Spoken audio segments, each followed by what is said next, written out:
اللہ تعالیٰ نے جب سے دنیا بنائی ہے ظالم اور مظلوم کا ایک کردار بنایا ہے، کیونکہ یہ دنیا امتحان ہے، ظالم کا بھی امتحان، مظلوم کا بھی امتحان۔ ظالم کا امتحان اس کو اللہ تعالیٰ طاقت دے کر، رتبہ دے کر، اختیارات دے کر اس کا ظرف چیک کرتا ہے، جو کہ ہمیشہ قائم رہنے والا نہیں ہے۔ اور مظلوم کا جو امتحان ہے وہ یہ کہ جب اس پر ظلم ہو رہا ہو تو وہ رب کو بڑا مان کر اس ظلم کے خلاف کھڑے ہونے والا بنتا ہے یا نہیں بنتا۔ جب جب دنیا میں مظلوم ظلم کے خلاف کھڑا ہوا ہے، رب کی مدد آئی ہے، اللہ نے مدد بھیجی ہے، اور ظلم تباہ برباد ہوا ہے، نیست و نابود ہوا ہے۔ لیکن جہاں مظلوم خاموش ہو گیا، اللہ تعالیٰ نے ظالم کو اور طاقت دی ہے مظلوم کی خاموشی کی وجہ سے، اور اللہ تعالیٰ نے اس کا ظلم اور بڑھایا ہے مظلوموں کی خاموشی کی وجہ سے۔ یہ جن جھنڈوں کو لے کر آپ بیٹھے ہیں، جس پلیٹ فارم کے نیچے آپ کام کر رہے ہیں، یہ مظلوموں کی جماعت ہے، یہ حق مانگنے والوں کی جماعت ہے۔ اس کی تاریخ غریب کے ساتھ، پیسے ہوئے لوگوں کے ساتھ حصول کی جد و جہد کے لیے 40 سال کا یہ دورانیہ ایک ایک دن اس کی مثال ہے، ایک ایک قربانی اس کی مثال ہے۔ لیکن میرے ساتھیوں، میرے مزدور یونین کے ذمہ داروں، کارکنوں، مجھے اس بات کو کہہ لینے دو کہ جس جگہ سے ہماری ابتدا ہوئی تھی اور جس کی بنیادوں پہ آج تک یہ عمارت کھڑی ہے، کہ چونکہ بنیادیں بڑی مضبوط تھیں، وہ بنیادیں ہمارے آج کے کردار کی وجہ سے نہیں، ہمارے ماضی کے کردار کی وجہ سے جو بنیاد تھی اس پر جو عمارت بنی، یہ عمارت لاکھ کوششوں کے باوجود نہیں گر پائی ہے۔ اور وہ کردار کیا تھا؟ وہ یہ تھا کہ ہم اس شہر کی دیواروں پر بغیر کسی تردد کے یہ لکھتے تھے کہ nobody can bribe MQM، کہ MQM کو ہم یہ اعلانیہ لکھتے تھے کہ MQM کو کوئی رشوت نہیں دے سکتا، کمروں میں نہیں، اپنی محفلوں میں نہیں، دیواروں پہ لکھتے تھے۔ اور ایسی ہی تھی MQM۔ آج رب نے جب جب اپنی ذمہ داری نبیوں کو دی ہے، تاریخ پڑھی ہے، اٹھا کر دیکھ لو، اللہ تعالیٰ نے پہلے پیغمبروں کی کردار سازی کی ہے، کیونکہ اس کو معاشرے میں حقوق لینے والا بنانا ہے۔ اللہ کے پیغمبر نبی کریم صلی اللہ علیہ وسلم 40 سالوں کے بعد ان کو نبوت دی گئی، تو 40 سالوں تک اس معاشرے میں جہاں پر دنیا بھر کی خباثتیں، برائیاں موجود تھیں، اس برائیوں کے باوجود آقا دو جہاں حضرت محمد مصطفیٰ صلی اللہ علیہ وسلم پر اللہ تعالیٰ نے ایک اسپاٹ نہیں لگنے دیا، ایک داغ معاشرے کا نہیں لگنے دیا۔ نبی بننے کے بعد صادق اور امین نہیں کہلائے، نبی بننے سے پہلے ایسا کردار تھا کہ لوگ اپنی امانتیں ان کے پاس رکھواتے تھے، نبی بننے سے پہلے سچ بولنے والے کہلاتے تھے، نبی بننے سے پہلے اس وقت کی موجودہ ساری خرابیاں، ساری برائیوں میں سے معاشرے کی ایک سنگل برائی اللہ تعالیٰ نے دامن پہ نہیں لگنے دیا، کیونکہ یہ رب کی سنت نہیں ہے کہ جب جس کو دائی بنائے، دائی دعوت دینے والا، حق کی بات کرنے والا بنائے اور اس کا کردار نہیں ہو، رب کی سنت نہیں ہے۔ تو اللہ تعالیٰ نے دائی بنانے سے پہلے کردار سازی کی 40 سالوں تک، اور اس کے بعد جا کر ذمہ داری دی ہے۔ میرے ساتھیوں، 1400 سال پہلے والا رب کوئی اور تھا، آج ہمارا تمہارا رب کوئی اور ہے؟ نہیں نہیں نہیں، آج بھی رب وہی ہے، آج بھی اس کے اصول وہی ہیں۔ ہاں، اب نبی نہیں آئیں گے، لیکن اللہ کے رسول صلی اللہ علیہ وسلم اپنا کردار، اپنا عمل، اللہ کی کتاب ہمارے درمیان چھوڑ گئے قیامت تک آنے والے انسانوں کے لیے۔ ہم آج جس جھنڈے کے نیچے کھڑے ہیں، اتنے سارے نشیب و فراز کے بعد بھی اگر یہ عمارت آج قائم ہے تو ماضی کے گزرے ہوئے لوگوں کے کردار کی وجہ سے، جس کی وجہ سے ہم دیواروں پر لکھتے تھے کہ nobody can bribe MQM، آج میں یہ دیوار پر نہیں لکھ سکتا۔ ہمیں آج کے سمٹمز کو دیکھ کر کہ ہمارے حالات کیوں خراب ہیں، ہم تباہی، بربادی، پستی کی طرف کیوں جا رہے ہیں، کیوں ہر دن بری خبر ہے۔ اے میرے ساتھیوں، اگر مرض کا علاج کرنا ہے، اگر ان حالات کو بدلنا ہے تو ہمیں اپنے اپنے گریبانوں میں جھانکنا پڑے گا۔ کوئی کسی کو ہارٹ اٹیک ہو جائے اور ڈاکٹر کے پاس جائے تو ڈاکٹر فوراً اس کا دل نہیں نکال لیتا باہر، فوراً بی پی چیک کرتا ہے، دیکھو اس کو بلڈ پریشر تو نہیں ہے۔ بھائی بلڈ پریشر خون سے دل کا کیا تعلق ہے؟ دیکھتا ہے اس کو شوگر تو نہیں ہے، دورہ دل کا پڑا ہے، درد دل میں ہے، میری شوگر چیک ہو رہی ہے، میرا بلڈ پریشر چیک ہو رہا ہے، میرا کولیسٹرول چیک ہو رہا ہے، کیونکہ وہ کولیسٹرول بدلے گا،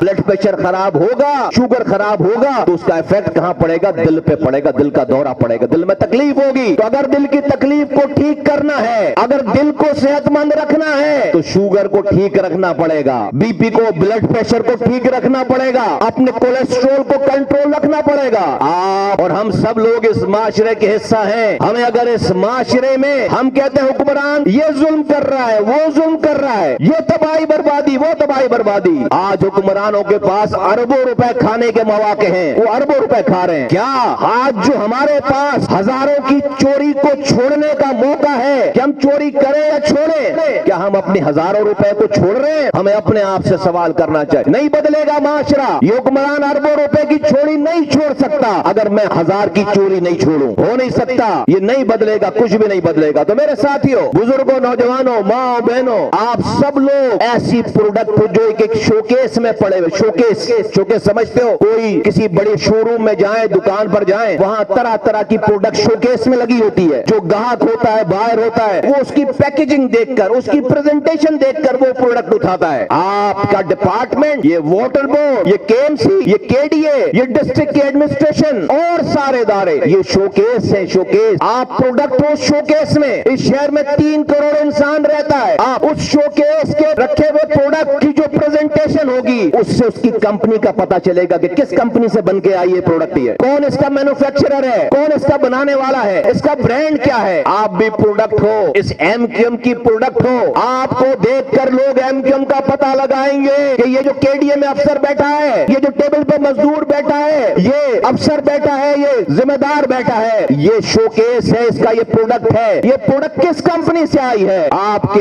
عمل سے اس کمپنی کی عزت اور اس کی کریڈیبلٹی کا دار و مدار ہے سارا۔ آج اس شہر میں کیا ہم یقین سے اس بات کو کہہ سکتے ہیں، ابھی اظہار بھائی نے اپنی باتوں میں اشارہ دیا، KDA میں ہمارے لوگ ہیں، KMC میں ہمارے لوگ ہیں نسبتاً، واٹر بورڈ میں ہمارے لوگ ہیں، فائر بریگیڈ میں ہمارے لوگ ہیں، اس MQM کی پروڈکٹ ہے۔ کیا جہاں جہاں ہمارے لوگ اپنے آفیسز کے اوپر لکھ کر لگا سکتے ہیں کہ nobody can bribe this officer who's sitting there because he's from MQM؟ کیا یہ ہم لکھ سکتے ہیں؟ کسی ٹیبل پہ لکھا ہوا ہم لگا سکتے ہیں؟ اس ٹیبل پہ یہ آدمی بیٹھا ہوا ہے، یہ آدمی چونکہ MQM کا ہے، اس کو رشوت دے کے دکھاؤ۔ 10 فون کال ہے صبح سے شام تک، پوسٹنگ چاہیے۔ کیوں پوسٹنگ کیوں چاہیے؟ پوسٹنگ سے تو تنخواہ نہیں بڑھتی، تنخواہ تو وہی رہتی ہے۔ خدمت کرنی ہے کسی کو؟ نہیں، خدمت نہیں کرنی ہے، پوسٹنگ کیوں چاہیے؟ صبح سے لے کے شام تک مجھے تو نہیں ملا، ہوں گے کام کرنے والے لوگ، بہت سارے لوگ ہوں گے، میں ان کی بات کر رہا ہوں جن کو یہ لگتی ہے یہ والی بات۔ پوسٹوں پہ تو تنخواہیں نہیں ہوتی، وہاں پر دوسری طرح سے پیسے کمانے ہیں، اس لیے پوسٹنگ چاہیے۔ اور آج کا معاشرہ ایسا ہو گیا کہ کوئی شرم حیا نہیں ہے، اچھے خاصے لوگ سفارشیں کروا رہے ہیں کہ فلاں کو فلاں پوسٹ پہ لگا دو۔ کیوں بھائی؟ تنخواہ اس کی وہاں بھی وہی ہے، وہاں تنخواہ تو نہیں بڑھ رہی، نہیں اس جگہ پہ پیدا زیادہ ہے۔ پھر ہم کیوں پیپلز پارٹی کو گالی بکریں، کیوں زرداری صاحب کو بلا کہتے ہیں، کیوں ہم جو ہے وہ نواز شریف کی حکومت کو برا کہتے ہیں، کیوں PTI کی حکومت کو برا کہیں؟ ایک ٹھیلے والے سے لے کر اوپر وزیر اعظم تک جس کو چوری کا موقع مل رہا ہے وہ اپنے حساب سے کر رہا ہے۔ نہیں بدلے گا معاشرہ، یہ منافقت ہے۔ تو بہت معذرت کے ساتھ آپ سب لوگ جتنے لوگ ہیں یہاں پر، یہ شہر میں انقلاب برپا کر سکتے ہیں۔ ہم اور آپ اگر مسلمان ہیں تو ہمارا یہ ایمان ہے، رب نے قرآن میں لکھ کر بتا دی بات کہ میرے اور آپ کے پیدا ہونے سے پہلے جب ہم ماں کے پیٹوں میں تھے تو اللہ تعالیٰ نے ہمارا رزق وہیں ماں کے پیٹ میں پیدا ہونے سے پہلے ہمارا رزق سارا آخری سانس تک کا رزق لکھ دیا، وہ ہمیں مل کر رہے گا۔ 3 باتوں کا فیصلہ پیدا ہونے سے پہلے فرشتہ لکھ دیتا ہے ماں کے پیٹ میں، اس میں سے 2 باتیں، ایک اس کا رزق اور ایک اس کی زندگی کی مدت، کہاں مرے گا، کیسے مرے گا، یہ پیدا ہونے سے پہلے پتہ ہے، لکھ دی گئی ہے، اس سے ایک رتی برابر بھی آگے پیچھے چیز نہیں ہو سکتی۔ تو ساتھیو توکل کرو ذرا، یہ جو ہم سمجھتے ہیں ہم اپنی ہوشیاری سے اپنا رزق کما رہے ہیں، نہیں، یہ ہماری قسمت میں لکھا ہوا ہے۔ شیطان نے ہمیں جو ہے وہ بہکا دیا، اپنی قسمت میں لکھے ہوئے رزق کو غلط طریقے سے اپنے پیٹ میں آگ کے طور پر داخل کر رہے ہیں، اپنے بچوں کو آگ کھلا رہے ہیں۔ آج 1000 قسم کی داستانیں میرے سامنے گھروں کی جو کہ سکون میں لوگ ہیں۔ جس دن ہم نے اپنا یہ رزق ٹھیک کر لیا، خدا کی قسم یہ اتنی بڑی طاقت ہے کہ پھر آپ کے سامنے کوئی نہیں کھڑا ہو سکتا، اور پھر موت اور زندگی اللہ کے ہاتھ میں بتا دی گئی پہلے دن۔ تو کیوں ڈرے حق بات کرنے سے پہلے؟ کیوں کسی کی ناراضگی کے منہ بننے پہ ہم اپنی حق بات کو کہنا چھوڑ دیں؟ جب موت کا ٹائم طے ہے کوئی بچا نہیں سکتا،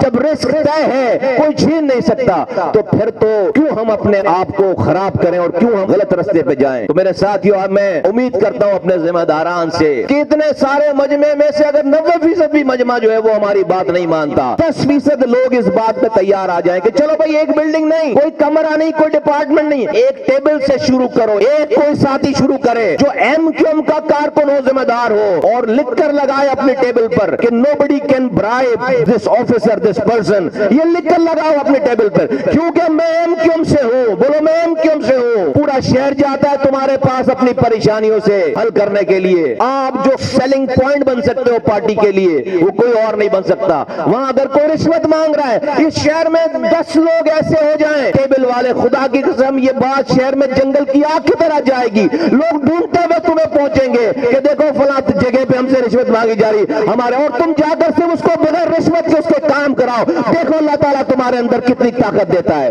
دیکھو شہر میں کیسے جو ہے وہ تمہاری بات پھیلتی ہے. ورنہ اگر صرف ہارٹ اٹیک پہ دل کو ٹٹولتے رہو گے, شوگر نہیں ٹھیک کرو گے, بلڈ پریشر ٹھیک نہیں کرو گے, اپنے کولیسٹرول کو ختم نہیں کرو گے, مر جاؤ گے ہارٹ اٹیک سے. اگر دل ٹھیک کرنا ہے اپنے اعمال ٹھیک کرنے ہیں, اگر حالات ٹھیک کرنے ہیں تو دوسروں کے اعمال نہیں, اپنے اعمال ٹھیک کرنے ہیں, اپنے اعمال ٹھیک کرنے ہیں. اللہ کے رسول صلی اللہ علیہ وآلہ وسلم کی حدیث ہے کہ بنی اسرائیل کے زمانے میں ایک بدکار خاتون تھی گناہگار. تم لوگوں کے لیے, آپ سب لوگوں کے لیے, کہ کس اپرچونٹی کو مس کر رہے ہو. ایک بدکار گناہگار خاتون تھی جس کے پاس ایک بھی نیکی نہیں تھی دنیا میں, ایک نیکی نہیں تھی. مفہوم عرض کر رہا ہوں. اس کا گزر کہیں سے ہوا تو اس نے دیکھا ایک کتا پیاس سے کنویں کے گر چکر لگا رہا ہے. اس بدکار گناہگار عورت نے جب اس کتے کی پیاس دیکھی تو کنویں کے پاس رک کر اپنی جوتی میں پانی نکال کر اس کتے کی پیاس بجھا دی, پانی نکال کر کنویں سے. اللہ کے رسول فرما رہے ہیں صلی اللہ علیہ وآلہ وسلم, اللہ تعالیٰ کو اس گناہگار عورت کی کتے کے پیاس بجھانے کی ادا اتنی پسند آئی کہ سارے گناہ معاف کر کے اس کو جنت عطا کر دی. ایک کتے کو پانی پلانے پہ رب جنت دے رہا ہے. واٹر بورڈ والوں, تم انسانوں کو پانی پلانے کے ذمہ دار ہو. جو رب اپنے ایک نجس جانور کی پیاس کو بجھانے پر گناہ معاف کر کے جنت دے سکتا ہے, وہ رب کسی انسان کے پانی کی فکر پہ کیا دے گا.